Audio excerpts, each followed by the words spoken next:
미카엘라.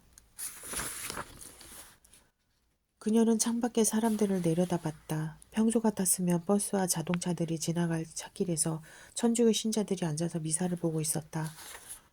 교황은 저 멀리 보이는 광화문 광장에서 미사를 집전하고 있었고, 미사를 드리는 인파가 광화문과 종로 일대에 가득 들어찼다. 우리 새벽 5시에 모여 출발해. 서울에 도착해서도 자리 잡으려면 시간이 꽤 걸린대. 엄마는 소풍 나가는 어린애 마냥 들떠 있었다. 어쩌면 그녀가 일하는 건물 쪽에서 미사를 드릴지도 모른다면서 창밖으로 자기를 잘 찾아보라고도 했다. 그녀는 창에 이마를 대고 사람들을 관찰했지만 15층 아래로 보이는 거라곤 흰 미사퍼의 물결뿐이었다. 교황 얼굴도 제대로 볼 수 없을 텐데 차라리 텔레비전으로 보는 게 더 잘 보이겠다. 새벽부터 무슨 고생이야. 내가 아직 뭘 모르는구나. 그렇게 많은 사람들이랑 같이 교황님이 집전하시는 미사를 드리는 거야. 어쩌면 엄마 인생 마지막이 될지도 몰라. 얼마나 감사한 일이니, 미카엘라야. 25년 전 그녀는 엄마를 따라 폴란드 출신 교황이 집전했던 미사를 보러 서울에 왔었다. 지금은 사라진 여의도 광장에서 열린 그 미사에는 65만 명의 신자들이 참석했었다고 한다. 그날에 대해 그녀가 기억하는 건 엄마가 그녀의 입속에 넣어준 자두맛 사탕이었다. 자두 사탕의 맛이다. 엄마는 사탕이 행여 그녀의 목에 걸릴까봐 이로 사탕을 깨물어서 그 조각조각을 그녀의 입속에 넣어주었다. 따뜻하면서도 선선한 가을 날씨였고 그녀는 엄마의 가슴팍에 달콤한 침을 흘리면서 잠들었다. 볼에 닿은 엄마의 공단 한복은 꺼슬꺼슬했다. 엄마는 그날 찍은 기념사진을 거슬벽에 걸어놓았다. 사진 속에서 엄마는 꽃분홍색 한복을 입고 흰 미사포를 쓰고 웃고 있는데 그녀는 그 옆에서 얼굴을 잔뜩 찡그리고 서 있다. 엄마가 동네 친구들에게 일일이 연락해서 겨우 빌린 흰 드레스를 입고 하얀 타이즈를 신고서 잠에서 덜 깬 채로 엄마의 치맛자락을 붙들고 있다. 엄마는 그 사진을 보면서 그날 날씨가 얼마나 좋았는지, 흰 예복을 입은 신부들의 행진이 얼마나 아름다웠는지, 그녀의 가족이 받은 은총이 얼마나 컸는지에 대해서 말했다. 가고 싶어도 가지 못한 사람이 많았다면서 하느님이 그녀를 얼마나 사랑하는지 알아야 한다고도 했다. 그녀가 하느님으로부터 받은 것들이 얼마나 많은지 알아야 한다면서 슬픈 일에도 감사하는 마음을 가져야 한다고 했다. 엄마는 매사가 그런 식이었다. 김치가 잘 익었다고 감사. 돼지고기 가격이 내려 마음껏 먹을 수 있음을 감사. 발가락에 난 사마귀 치료가 잘 된 것을 감사. 일을 할 수 있는 건강을 허락해 주심에 감사. 외식할 수 있다는 것에 감사. 일이 잘 안 풀리며 일이 잘 풀릴 때에 감사해야 한다는 것을 알게 되었음을 감사. 엄마의 감사 타령 속에서 그녀는 오히려 엄마의 초라한 현실을 봤다. 언제든 외식할 수 있는 사람이라면 굳이 그런 일에 감사할 필요가 없을 테니까. 언제든 양껏 돼지고기를 먹을 수 있는 사람이라면 돼지고기 가격이 내렸다고 감사할 필요가 없을 테니까. 돈이 있다면 부유한 부모나 남편이 있다면 통증을 견뎌가며 매일 10시간씩 서서 일할 수 있음을 감사할 필요가 없을 것이므로 그녀는 차라리 엄마가 스스로의 처지에 솔직해져서 불평하기를 바랬다. 초라한 현실에 대한 엄마의 감사가 얼마나 기만처럼 느껴졌기 때문이다. 일을 마치고 창밖을 보니 사람들은 다 사라지고 차들만 다니고 있었다. 그녀는 인도로 지나가는 사람들을 가만히 쳐다보다가 문득 엄마가 어디에 있을지 궁금해졌다. 아는 언니네 갈 거야. 우리 동네에 살다가 서울로 올라온 언니가 있거든. 넌 말해도 몰라. 얼마나 감사한 일이니. 엄마는 2박 3일 동안 미용실 문을 닫고 서울을 구경할 계획이었다. 토요일엔 교황이 집전하는 미사를 드리고 일요일과 월요일에 명동이며 남산 다 63빌딩에 가능하면 한강 유람선도 타보고 싶다고 했다. 그녀는 바쁜 자신의 처지는 생각하지도 않고 무턱대고 서울에 올라온 엄마가 원망스러웠다. 그녀는 엄마가 언급한 아는 언니라는 말에 희망을 걸었다. 어쩌면 아는 언니와 함께 구경을 나갈지도 모른다. 엄마가 그녀에게 같이 다니자고 말한 것도 아니니까 미사가 끝나고도 전화가 오지 않은 것으로 봐서는 이미 아는 언니와 만나서 그 집으로 갔을 공산이 컸다. 엄마가 서울에 그녀 집에 온 건 한 번뿐이었다. 27이 될 때까지는 같이 사는 룸메이트가 있어서 오지 못했고 그녀가 혼자 살게 되자 그때야 그녀의 집을 보러 온 것이었다. 엄마가 가지고 온 아이스박스에는 재운 고기, 코다리 조림, 깻잎장아찌, 고춧가루, 열무김치, 참기름이 들어있었다. 엄마가 그 돌덩어리 같은 것을 들고 버스와 기차, 지하철을 갈아타며 자신을 보러 왔을 생각을 하니 그녀는 고마운 마음이 들기는커녕 가슴이 답답해졌다. 무슨 냉장고가 이렇게 작아. 캔맥주로 가득 찬 미니 냉장고 앞에서 엄마는 한숨을 내쉬었다. 이걸 다 어쩌니 고춧가루도 냉장고 안에 안 넣으면 벌레가 꼬이는데 엄마는 고기가 담긴 밀폐 용기의 뚜껑을 열어 냄새를 맡고는 말했다. 오늘 안에 먹어 치워야겠다, 미카엘라야. 그녀와 엄마는 점심 저녁으로 줄창 고기를 구워 먹었다. 이미 배가 부른데도 엄마는 상하기 전에 빨리 먹어 치워야 한다면서 억지로 더 먹게 했다. 엄마는 미니 냉장고에서 캔맥주를 다 꺼내고는 코다리 조린 깻잎장아찌, 고춧가루, 열무김치를 봉지에 싸서 넣었다. 내용물이 많아서 냉장고 문이 닫히지 않자 코다리 몇 토막을 꺼내서 먹으라고 했다. 그녀는 그것도 먹었다. 엄마는 하룻밤 자지도 않고 다시 기차를 타러 나가 준비를 했다. 엄마는 쉬는 법을 몰랐다. 가게 월세는 오르는데 커트비, 파마비를 10년 동안 똑같이 받고 있으니 남는 게 없는 장사였다. 서울역까지라도 바래다 주겠다고 해도 그 시간에 부족한 잠이나 자라고 혼자 가겠다고 고집을 피웠다. 엄마가 가고 그녀는 급체를 했다. 먹은 것을 다 토해냈는데도 오한이 나고 온몸이 땀으로 젖어 결국 응급실에 갔다. 엄마는 정말 배려를 몰랐다. 미카엘에게서는 전화가 오지 않았다. 많이 아픈가? 여자는 한복 소매로 이마에 난 땀을 누르고서는 그제야 이 한복이 빌린 것임을 떠올렸다.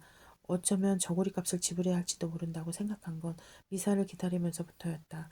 깨끗하게 입어야 할 저고리에 겨드랑이 땀이 줄줄 흘러내리더니 정호가 지나고는 급기야 흉한 무늬를 그렸다.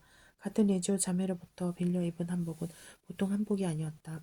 그 자매가 아들을 결혼시키면서 사돈으로부터 받은 것이었는데 쪽빛 치마에 병아리색의 저고리가 어우러진 그 폼이었다. 그 자매는 대축 길 미사가 아니고는 꺼내지도 않는다는 한복을 교황님 집전 미사 때 입으라고 선뜻 빌려줬다. 세탁소에 맡겨도 깨끗해지지 않는다며 배상을 해야 한다고 생각했다. 여자의 어깨에는 농구 가방이 매여 있었다. 이제 잘 곳을 찾아야 한다. 성당 사람들에게는 서울에 사는 미카엘레나 집에서 잔다고 했다. 난생 처음으로 서울 구경을 제대로 할 거라면서 남산타워에도 가보고 유람선도 탈 거라고 말했다. 사람들은 미카엘레가 겉으로는 쌀쌀맞아 보여도 속정이 있는 아이라고 했다. 자매님이 평생 고생한 것을 보상해줄 만한 딸이라고도 했다. 사람들의 말이 맞았다. 미카엘레는 언제나 든든한 딸이었다. 고생해서 제 힘으로 서울에 뿌리를 내린 딸의 여자는 고맙고도 안쓰러웠다. 남들 다 보는 학원 한번 보내지 못했고 비싼 메이커 교복 대신 시장 교복을 사다 입혔던 여자였다. 통장에 부어놓았던 돈으로 미카엘의 대학 입학금과 첫학기 등록금을 냈지만 그것으로 끝이었다. 첫 여름방학에 고향에 내려온 아이가 이제부터 학비는 제 손으로 벌어낼 테니 몸을 그만 혹사시키라고 했다. 그런 딸 앞에서 여자는 언제나 면목이 없었다. 엄마로서 제대로 해준 것이 없다는 생각이 들 때면 짐이라도 되지 말자고 다짐하게 됐다. 여자는 한 달에 30만 원씩 적금을 부어서 미카엘레의 결혼 자금을 마련 중이었다. 미카엘레가 결혼한 뒤에도 계속 돈을 모아서 노후를 대비해야겠다고 생각했다. 나는 결혼 안 할 거야, 엄마. 미카엘레는 어릴 때부터 그런 얘기를 했었다. 그런 얘기 하는 애들이 먼저 시집가게 돼 있어. 여자는 뾰루통한 얼굴로 그런 얘기를 하는 딸이 귀여웠다.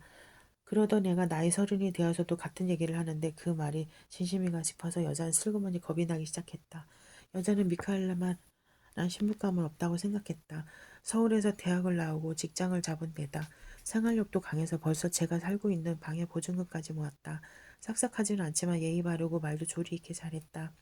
평소에 하는 말만 들어봐도 서울에서 공부한 태가 났다. 부잣집 도령을 잡아도 벌써 잡았을 것이고 애를 낳아도 벌써 둘은 낳았을 미카엘레였다. 여자는 미카엘레가 왜 쉬운 길을 놔두고 어렵고 힘든 길을 가려고 하는지 이해할 수 없었다. 그 생각의 끝에는 나 때문인가라는 일말의 죄책감이 깃들어 있었다. 하긴 자신은 미카엘레에 대면 너무 처지는 엄마였다. 여자는 걸음을 옮겨서 지하철을 탔다. 딸이 사는 망원동으로 가서 숙소를 찾아볼 요량이었다. 어쩌면 미카엘라가 내일 아침에 전화를 할지도 모르고 같이 점심을 먹을 수 있을지도 모른다. 미카엘라에게 먼저 전화를 걸 용기는 나지 않았다. 강복절 날에도 토요일에도 회사에서 일을 하는 아이가 아닌가. 바쁜 아이에게 부담을 주고 싶지는 않았다. 그저 얼굴이라도 한번 보면 좋겠다 싶었지만 그것도 욕심이라는 생각이 들어서 애써 마음을 가라앉혔다. 딸이 보고 싶을 때면 언제든 볼 수 있던 때도 있었다. 일을 끝내고 집에 가며 엄마라고 기쁘게 부르며 달려오던 딸이었다. 딸을 품에 안으면 모든 통증이 누그러졌고 다음날 다시 일을 할 수 있는 힘이 났다. 세상에 누가 그만큼 자신을 사랑해 줄 수 있을까? 그렇게 밝고 예쁜 얼굴로 한달이면 달려와 품에 안길 것인가? 그 시절은 갔지만 여자는 미카엘에게서 받은 사랑을 잊지 못했다. 세상 사람들은 부모의 은혜가 하늘 같다고 했지만 여자는 자식이 준 사랑이야말로 하늘 같은 것이라고 생각했다. 어린 미케알라가 자신에게 준 마음은 세상 어디에 가도 없는 순정하고 따뜻한 사랑이었다. 중식당처럼 생긴 모텔의 숙박료는 8만 원이었다. 데스크에 앉은 남자는 여자를 수상쩍은 눈으로 쳐다보고 다시 말했다. 8만 원이라니까요. 주말, 주말 요금요. 여자는 데스크 옆 유리창에 붙여진 요금표를 훑어봤다. 남자의 말대로 주중은 6만 원, 주말은 8만 원이었다. 서울 물가가 사람 잡는다더니 과연 옳은 말이었다. 여자는 근방의 모텔 두 곳을 더 찾아가봤지만 가격은 첫 번째 모텔과 동일하거나 오히려 더 비쌌다. 코신 속에 발이 부어오르고 있었다. 여자는 축 늘어진 저고리의 고름을 다시 바짝 묶고 근처 버스 정장으로 걸어갔다. 겨드랑이를 적셨던 땀이 이제 소매까지 내려와 있었다. 배상해야 할 것이다. 저고리 가격이 얼마나 나갈지 가늠조차 되지 않았다. 여자는 버스 정류장 벤치에 앉아서 옆에 앉은 중년 여자에게 말을 걸었다. 여기서 가까운 찜질방이 어디 있나요? 제가 타는 버스 따라 타세요. 제가 나중에 내리니까 알려드릴게요. 어디 결혼식 오셨어요? 어디서 오셨어요? 서울 사람들은 다 깍쟁이들이라고 생각해서 경계했는데 말을 받아주고 도움을 주는 사람을 만나자 마음 풀렸다. 여자는 중년 여자에게 오늘 교황님이 집 전하는 미사를 드렸노라고 자랑했다. 실은 교황님을 아련할 것이 이번에는 두 번째라고 또 말했다. 자랑스러운 마음에 어깨가 으쓱 올라갔다. 89년도에 여의도 광장에서 미사를 드렸었지요. 그때 요한 바오로 2세 교황님께서 아니 그런데 왜 성당분들이랑 같이 안 내려가시고요? 중년 여자가 여자의 말을 끊고 물었다. 교황님에게는 별다른 관심이 없어 보이는 말투였다. 만날 사람이 있어가지고요. 서울에 사는 자제분이 없으신가 보구나. 그래도 그렇지 이 차림을 찜질방에 가셔요? 아니 그게 아니고요. 여기에요. 여기서 내리셔요. 중년 여자는 여자의 등을 밀다시피 해서 버스 밖으로 내보냈다. 여자는 떠나는 버스를 보고 손을 흔들었다. 서울 사람들이 다 깍쟁이는 아닌 모양이라고 생각했다. 엄마에게, 엄마에게서는 전화가 오지 않았다. 어제 엄마는 얼마나 기뻐했을까. 눈에 보이지 않는 교황님과 함께 미사를 드렸다는 이유로 감사를 얼마나 외쳤을지 생각하니 웃음이 나왔다. 엄마는 단순한 사람이었다. 벌어진 일들을 꼬아 생각하거나 사람을 나쁘게 보지 않았다. 그런 우둔한 만큼의 단순함이 엄마의 삶을 힘들게 했다. 엄마는 무능한 남편을 부양하고 가장 노릇하면서도 그것을 당연하게 여겼다. 10대 때는 집에서 빈둥대는 아빠와 손발이 되도록 일하는 엄마의 모습이 기생충과 숙주의 관계를 보이기도 했다. 아빠의 인생은 끊임없는 구직과 퇴직으로 점철되었다. 약골 주제에 젊은 시절에는 이 땅의 노동운동에 투신하겠다며 공장에 위장 취업을 하고 밤에는 야학 교사로 일했다.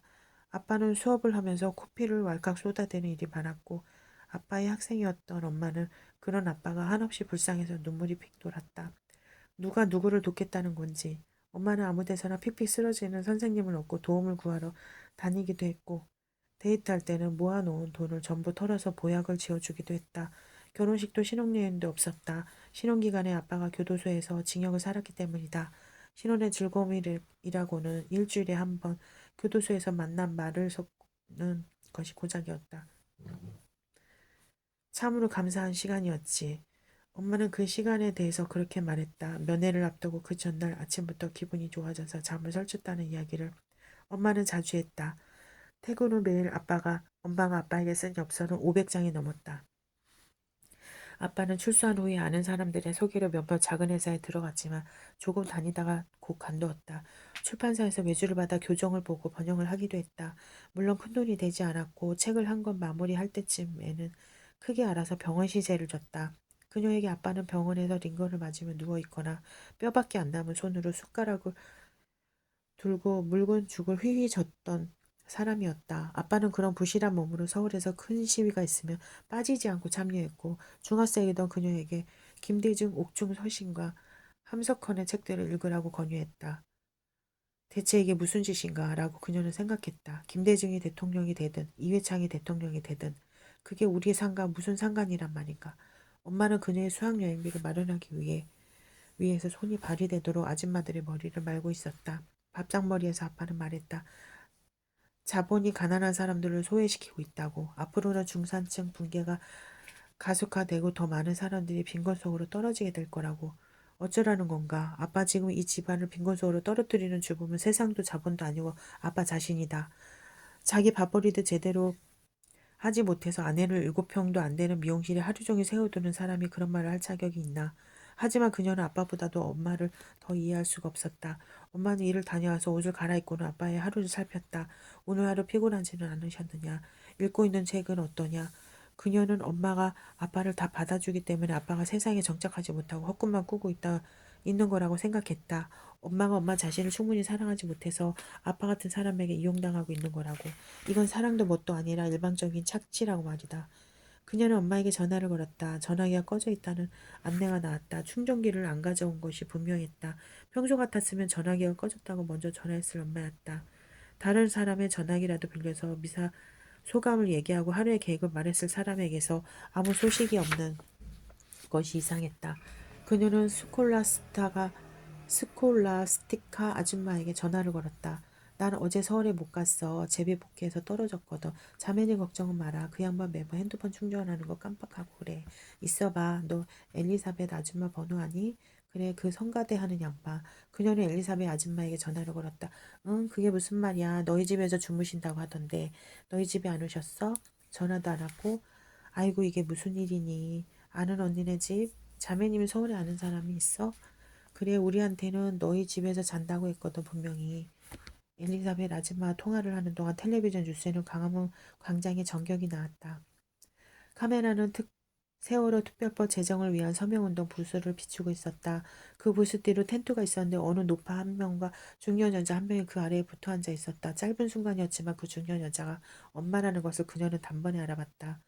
여자 옆에 놓인 농구 가방까지 엄마의 것이 분명했으니까 엄마는 대체 왜 거기에 앉아 있는 것인가. 그녀는 세수도 하지 않고 밖으로 뛰어나갔다. 버스 정류장에서 만난 여자가 알려준 찜질방은 생각보다 작은 곳이었다.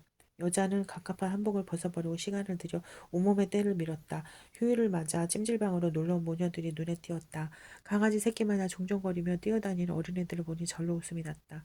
젊은 엄마들은 목욕탕 의자에 아이들을 앉혀놓고 구석구석 비누칠을 하고 있었다. 아이들도 제 딴에는 열심히 엄마의 등에 비누칠을 했다. 나도 언젠가 할머니가 될 수 있을까? 여자는 언젠가 제 품에 안길지도 모를 손주 생각에 가슴이 벅찼다. 아직도 인생은 여자에게 새로운 꿈을 열어 보여줬다. 희박한 가능성에 불과한 꿈이었지만 그 꿈이라는 것을 마음에 품고 있으니 생활에 활기가 돌고 밥맛이 좋아졌다. 지금 이 순간을 사는 것이 큰 행운처럼 느껴질 때면 13년 전에 소천한 남편이 생각났다. 남편을 생각하며 무거운 추 하나가 마음 바닥을 긁고 지나가는 것 같았다. 남편은 미카엘라가 대학에 들어가는 것도 보지 못했고 어엿한 숙녀가 된 모습도 보지 못했다. 교황님이 광화문에서 미사를 드리는 것도 보지 못했고 그래 너도 나도 가는 제주도도 한번 가보지 못했다. 그렇게 딱한 사람이 있나 싶다가도 이제 그 영혼이 더 이상 아프지 않을 곳에서 잘 쉬고 있다고 생각하면 뜻없는 눈물이 났다. 동네 사람들은 가장 노릇을 못하는 남편과 살고 있는 여자를 동경했다. 미카엘라는 그의 무능함이 여자를 힘들게 했다고 말했다. 맞는 말이었다. 그와 만나고부터 인생은 그녀에게 2배, 3배의 복종을 요구했다. 여자는 누구보다도 숨 돌릴 틈 없이 살았고 단풍 구경극장 가본 적이 없었다. 팔자에도 없는 교도소와 병원을 다녔고 구멍난 통장을 메우기 위해 휴일 없는 노동을 했다. 하지만 여자는 남편이 노력하지 않았다는 사람들의 말에는 동의할 수 없었다. 책을 읽고 글을 쓰고 자신이 도울 수 있는 현장에 가 있는 것이 그의 업이었고 그 부분에 있어서 그는 누구보다도 근면한 사람이었다. 그가 하는 일들이 돈이 되지 않는다고 해서 그를 무능하고 가치 없는 사람이라고 단지할 수는 없었다. 세상에는 여러 사람이 필요하다고 여자는 생각했다. 헤어로를 많은 사람도 필요하지만 그와 같은 사람도 필요하다. 돈을 벌어 가족을 부양하는 남편이 있는가 하면 집안일을 하며 아이를 돌보는 남편도 있다. 여자는 세상을 살며 그처럼 다정하고 섬세한 사람을 본 적이 없었다. 깨끗한 샘물 같은 그에게 더러운 욕탕의 대라고는 할 수 없는 일이었다. 그가 세상에 소용없는 사람처럼 보였을지도 모른다. 하지만 여자는 세상에 그 많은 소용이 있는 사람들이 행한 일들 모두가 진실로 세상에 소용은 있는 것은 아니라고 생각했다. 찜질방 휴게실에서 삶은 계란을 까먹으며 여자는 종아리 피부 위로 구불구불하고 불룩하게 튀어나온 정맥을 봤다. 부어오른 정맥 다발이 초록색 혹처럼 보일 지경이었다. 여자는 그 모양에 신경 쓰여서 양반 다리 위로 수건을 펴놓았다. 미용일을 시작한 지 1년이 조금 지났을 때부터 시작된 증상이었는데 치료받을 시간이 없어서 방치했다. 방치했다가 이제는 꽤나 악화됐다. 언젠가 5살 먹은 꼬마 손님이 엄마 저 아줌마 다리 무서워 하면서 앙 울음을 터뜨린 이후로 여자는 아무리 더운 날에도 긴 바지만 입었다. 텔레비전 뉴스에 오늘 열렸던 미사 관련 소식이 나왔다. 대략 100만 명의 사람들이 모였던 모양이었다. 여자는 종로 상가에 자리를 잡아서 교황님의 모습을 직접 보지 못했다. 교황님이 카페레이터를 할 때에도 인파에 밀려서 보지 못했다. 키가 큰 몇몇 형제들은 멀리서라도 지나가는 모습을 봤다고 했는데 키가 작은 여자는 그저 사람들의 등과 머리만 실컷 구경하고 말았다. 스크린 속에서 교황님은 자주 멈춰섰다. 어린애들의 머리에 손을 얹어 축복해주기 위해서였다. 그러다 어느 코너에서 교황님은 자신을 간절히 부르는 남자를 보고는 그가 서 있는 길로 내려왔다. 그러고는 남자의 손을 잡고 고개를 숙이고 그의 말을 가만히 듣고 있었다. 교황님 옆에 있는 신부님이 남자의 말을 통해 전달하는 모양이었다. 스크린을 통해서 그 모습을 보던 사람들이 곳곳에서 환호했다. 유민이 아버지잖아요. 옆에 앉은 수산나 자매가 말했다. 교황님에게 간절하게 말하는 남자의 마른 얼굴이 여자의 마음에 파문을 그렸다. 교황님이 그 자리를 떠서 다시 행진을 하는 모습을 보면서도 남자의 얼굴이 마음에 찍힌 듯이 남았다. 그는 교황님에게 무슨 말을 했던 걸까? 그 짧은 시간 동안 자신의 억울한 사연을 전하기 위해서 그는 어떤 말을 해야 했던 걸까? 교황님에게 자신을 좀 봐달라고 소리치던 마음은 어떤 것이었을까? 내 말을 들어달라고 지구 반대편에서 온 이에게 애원해야 하는 마음은 어떤 것이었을까? 교황님이 집전하는 미사를 드리는 은총을 받고도 그 큰 기쁨을 누리면서도 여자의 마음은 온전히 즐겁지 않았다. 마음 같아서는 그 인파를 헤치고 남자에게로 가서 그를 한번 안아주고라도 싶었다. 남자의 아픈 마음을 나눌 재간이 없는 자신의 처지가 서글퍼졌다. 텔레비전 뉴스는 남자와 교황님의 대화를 보여주지 않았다. 여자가 텔레비전을 보는 동안 휴게실에 누워있던 사람들이 하나둘 밖으로 나갔다. 매점 아주머니는 매점과 식당에 형광등을 켰다. 작은 찜질방이어서 여러 사람이 휴게실에 모여 밤을 새우거나 잠을 자는 분위기가 아닌 듯했다. 주변을 둘러보니 자리를 잡고 누워있는 3명이 모두 남자였다. 30대 총각, 중노인, 백발의 노인이 누워있었고 11시가 되니 그중 하나가 텔레비전까지 껐다. 남자들 사이에 끼어 잘 수는 없는 노릇이었다. 수면실을 찾아봤지만 이 작은 찜질방엔 수면실도 없었다. 여자는 수건으로 종아리 뒤쪽을 가리면서 탈의실로 갔다. 디귿자 모양으로 배치된 사물함과 일자 모양의 사물함 하나, 평상 하나가 전부인 탈의실이었다.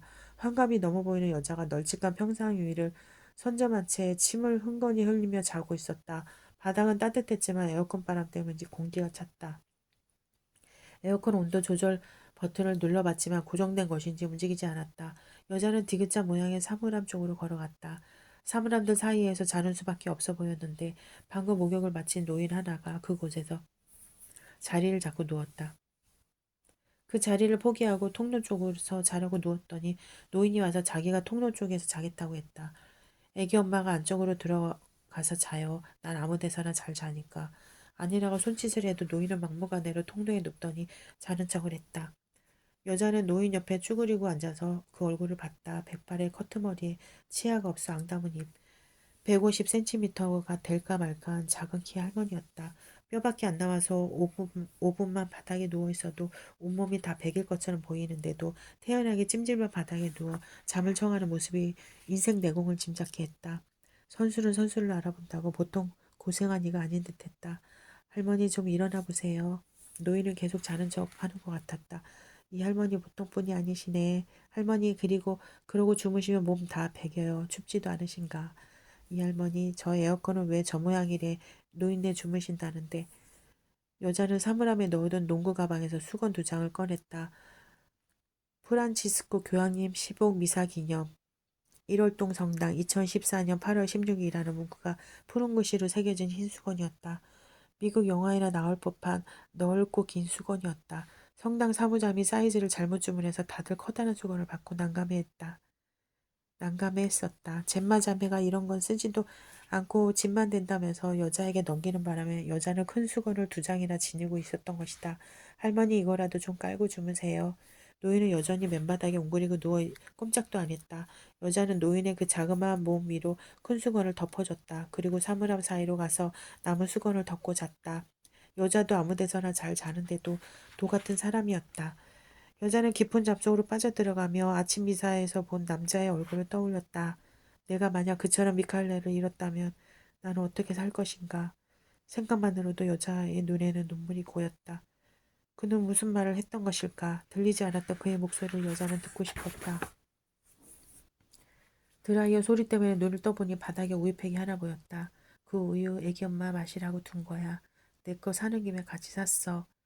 이가에 주름이 자글자글한 노인이 평상에 앉아서 웃고 있었다. 어제 덮어준 수건 참 따뜻하네. 1월동 성당에서 온 거야? 그 먼 데서 왔어? 어제 미사 드렸어? 근데 왜 안 내려가고 여기서 잤나? 여자는 눈곱을 떼고 평상 쪽으로 걸어갔다. 노인은 틀니를 끼어서인지 눈을 감고 있을 때보다 5살은 더 젊어 보였다. 애기 엄마, 나도 교황님을 뵌 적이 있었어.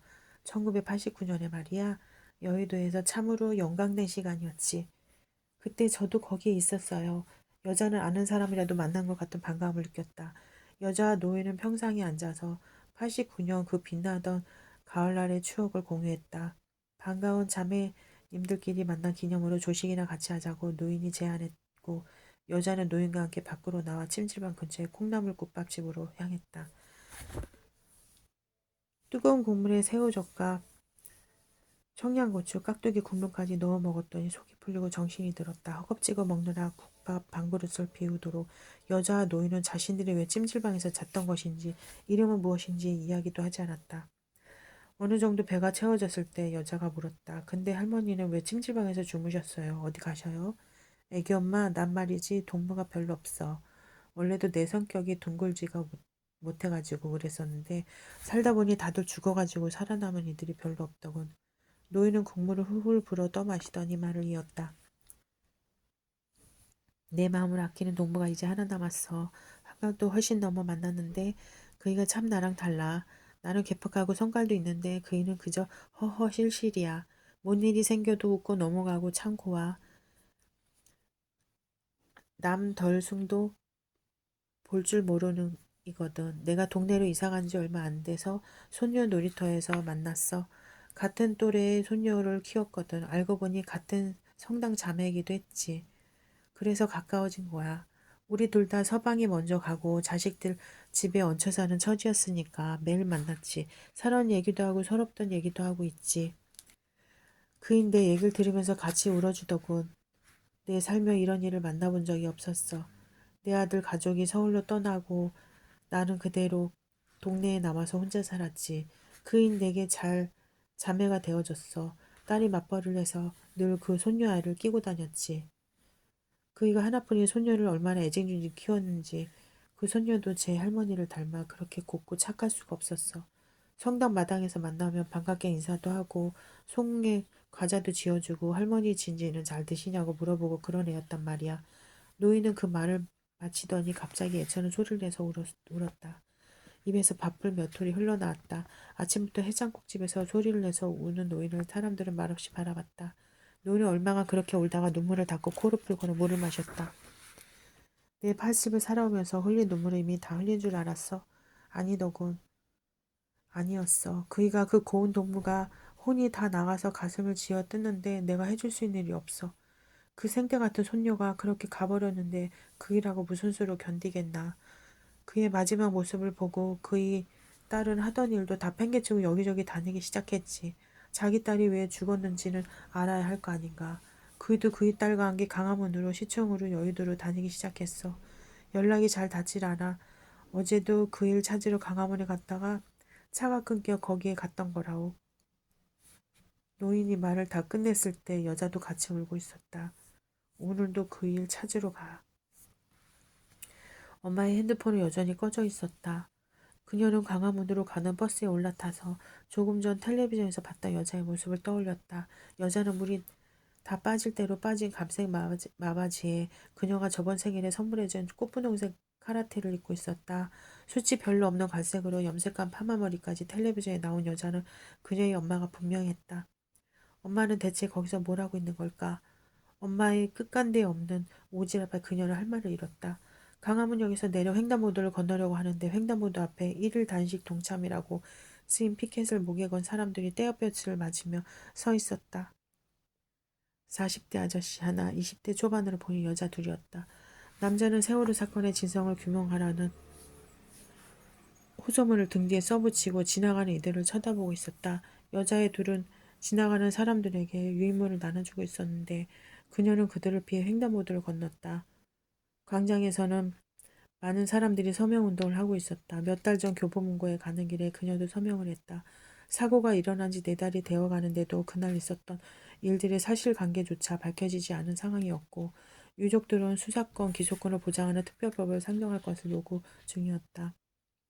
야당 의원들이 손바닥 뒤집듯이 유족들과 유족들의 요구사항을 제압한 합의안을 여당과 함께 발표했을 때 그녀는 텔레비전을 꺼버렸다. 그런 식이었다. 서명운동을 하고 길거리에 나와서 시위를 한다고 해도 그 목소리는 점점 소수의 것이 되어가는 듯했다. 세상은 참으로 빨리도 그 일을 잊어버리고 없던 일로 덮어두자 했다. 점심시간에 누군가가 특별법의 필요성에 대한 이야기를 입에 올렸다가 지겹지도 않냐라는 말을 듣고 입을 다물었을 때 그녀는 입술을 깨물었다. 그녀 나이 31. 그녀 또래의 이들은 함께 힘을 모아 무엇 하나 바꿔보지 못했다. 세상은 그녀가 온몸을 던져도 실금 하나 가지 않을 것처럼 견고해 보였다. 무엇이 잘못된 것인지 안다고 해서 바꿀 수 있는 건 아니라는 걸 그녀는 그녀의 20대를 통해 깨쳤다. 다수의 선한 사람들의 세상에 대한 무관심이 세상을 망친다고 아빠는 말했었다. 아빠의 말은 맞았지만 그녀는 이런 세상과 맞서 싸우고 싶지 않았다. 승패가 뻔한 링 위에 올라가고 싶지 않았다.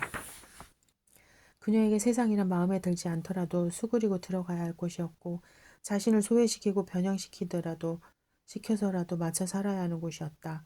부딪혀 싸우기보다는 편입되고 싶었다. 세상으로부터 초대받고 싶었다. 광화문을 지날 때에는 되도록 걸음을 빨리 했지만 오늘은 그럴 수가 없었다. 그녀는 광장을 천천히 걸어가면서 뉴스에서 봤던 것으로 짐작되는 텐트를 찾아 두리번거렸다. 서명운동을 진행하고 유인물을 나눠주는 이들 중에는 생각보다 젊은 사람들이 많았다. 그녀는 할 수 없이 유인물을 건네받고 서명은 예전에 했다고 말했다. 문득 이 투쟁이 언제까지 지속될 것인지 궁금해졌다. 여론은 나날이 냉랭해져 갔다. 이대로 싸움이 길어진다면 나쁜 쪽은 오히려 피해자들이 될 것이었다. 국가에 고분고분하게 굴지 않는다는 제목이 뒤집어 씌워질 것이고 위세 떨고 있다는 괘씸죄가 더해질 것이다. 대통령도 말하지 않았는가. 과거는 잊어버리고 이제 미래로 나아가야 하지 않느냐고. 햇빛이 너무 따가워 그녀는 눈을 제대로 뜨지 못했다. 텐트 앞에 감색 바지를 입고 꽃분홍색 티셔츠를 입은 여자가 서 있었다. 그녀는 여자의 어깨에 손을 얹었다. 엄마. 뒤를 돌아본 여자는 하지만 그녀의 엄마가 아니었다. 누구세요? 그녀가 물었다. 아가씨 내 딸도 그날 배에 있었어요. 여자가 말했다. 여자는 얼굴만 다를 뿐 모든 면에서 엄마를 닮아 있었다. 감색 바지는 그 물 빠진 정도까지 같았고 꽃분홍색 티셔츠는 샴푸와 디자인까지 같은 것이었다. 여자가 신은 베이지색 샌들도 여자 옆에 놓인 농구 가방도 모두 엄마의 것과 같았다. 오른쪽 검지에 낀 묵주 반지와 왼쪽 손목에 찬 묵주 팔찌도 엄마의 것과 똑같았다. 목에 난 북두칠성 모양의 점들도 이마의 흉터도 같았다. 부드러운 중저음의 목소리까지 엄마의 목소리 그대로였다. 내 딸을 잊지 마세요. 잊으면 안 돼요. 여자는 그 말을 하고는 광장을 지나가는 사람들에게 발걸음을 옮겼다. 그녀는 무언가에 얻어맞은 듯이 그 자리에 박혀 서 있었다. 한 무리의 관광객들이 가이드를 따라서 이순신 장군 동상 쪽으로 걸어갔다. 왁자하게 터지는 웃음소리를 들으며 그녀는 인파 속으로 섞여 들어간 여자의 모습을 찾았다. 내 딸도 그날 배에 있었어요. 그 목소리는 분명 엄마 것이었다. 그 목소리가 그녀의 가슴을 깊이 찔렀다. 여자는 노인과 함께 강화문으로 가는 버스에 올라탔다. 차창 밖으로 보이는 서울 풍경은 꽤나 아름다웠다. 일요일을 맞아 나들이 나온 젊은 부부와 아이들, 희고 매끈한 다리를 드러내고 걸어가는 젊은 여자들의 모습이 참으로 싱그럽고 예뻐 보였다. 텔레비전에서 걸어 나온 것 같은 예쁘고 잘생긴 사람들이 서울에서 거리마다 널려 있었다. 누구보다 예쁜 딸 미카엘라 생각이 났다. 어떻게든 미카엘라 얼굴 한 번을 보고 가려고 했는데 그럴 수 없으리란 예감이 들었다. 그 일이 나고 여자는 자주 눈물을 훔쳤다. 미용실 손님들과 이야기를 하면서 장을 보면서 서울에 사는 딸을 생각하면서 그녀는 소리 없이 눈물을 흘렸다. 마음이 불이 된 것처럼 따갑고 욱신거렸다. 그들이 살 수도 있었던 쇠털 같은 시간들을 생각했다. 살릴 수 있는 생명들이었고 살릴 수 있는 시간도 충분했는데 모두 다 무사할 수 있었는데 거짓말처럼 눈앞에서 그들을 놓쳐버렸다. 여자는 깊은 가책을 느꼈다. 그들이 가엾다는 생각이 들 때도 여자는 괴로웠다. 그들을 불쌍하다 여기면서 저 깊은 마음의 가책을 털어내고 싶지는 않았기 때문이다. 사고가 난 지 얼마 되지 않아 부활절을 맞았다. 여자는 1년 중 가장 좋아하던 부활절 주간을 예전처럼 보내지 못했다. 예수님이 다시 살아나셨다는 기쁜 메시지도 가슴에 닿지 않고 멀리서 부유할 뿐이었다. 기뻐하세요, 자매니 부활절입니다. 라는 말조차도 그들에 대한 애도를 가로막는 폭력처럼 느껴졌다.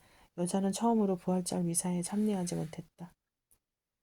언제나처럼 시간은 흘렀고 마음의 통증도 묻어졌다. 그 일에 대해서 화를 내고 눈물을 짓던 손님들도 더 이상 그 일을 언급하지 않았고 어떤 손님들은 도리어 이 일을 빨리 잊지 못하는 사람들에 대한 필요를 토로했다. 여자는 그이들의 말을 들으면서 재찬 마음을 다쳤다. 입을 다물고 헤어로를 말고 커트를 했다. 그이들에게 커피를 줬다.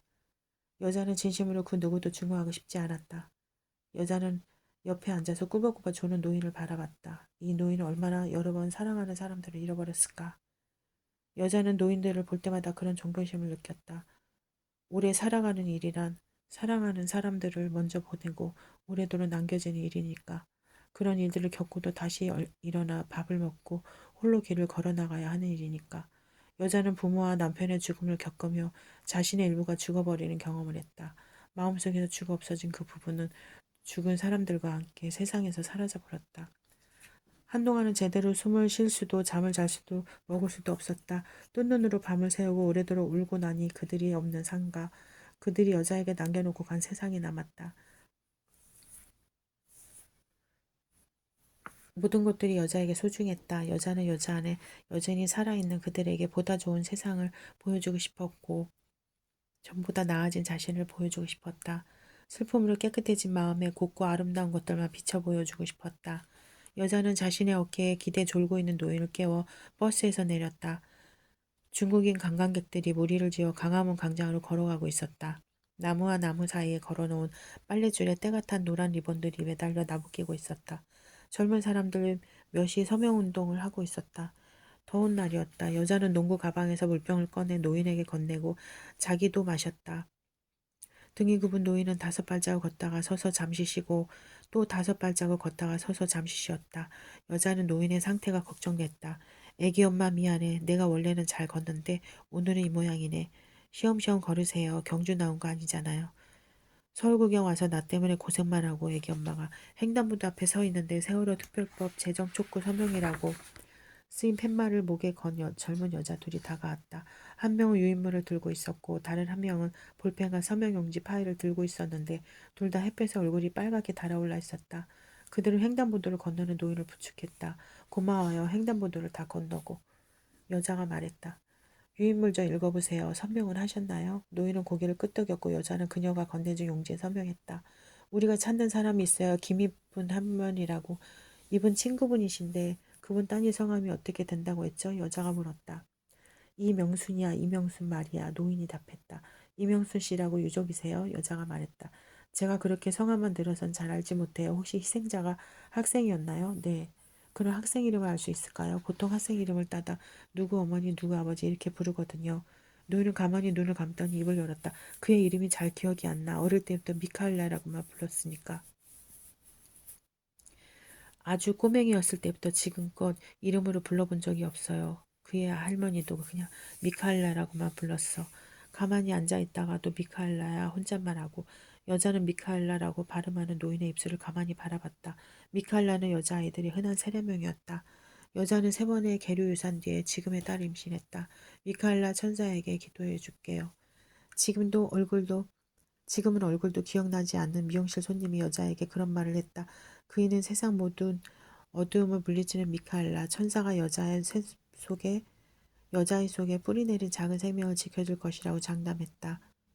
딸애는 8살 뒤에 무사히 세상으로 내려왔고 여자는 그 애를 미카엘라라고 불렀다. 수진이라는 이름이 있었지만 어쩐지 미카엘라 쪽이 더 부르기 좋았다. 그 이름이 아이를 지켜줄 수 있으리라고 믿었던 것이다. 딸이 태어나 후로는 그늘진 마음에도 빛이 들었다. 마음속 가장 차가운 구석도 딸애가 발을 디디며 따뜻하게 풀어줬다. 여자가 애써 세우던 축대며 울타리를 딸의 손이 닿기만 했는데도 허물어지고 그의 웃음소리가 비가 되어 말라붙은 시내에 물이 흘렀다. 있는 마음 없는 마음을 다 주면서도 그 마음이 다시 되돌아오지 않을까봐 불안하지도 두렵지도 않았다.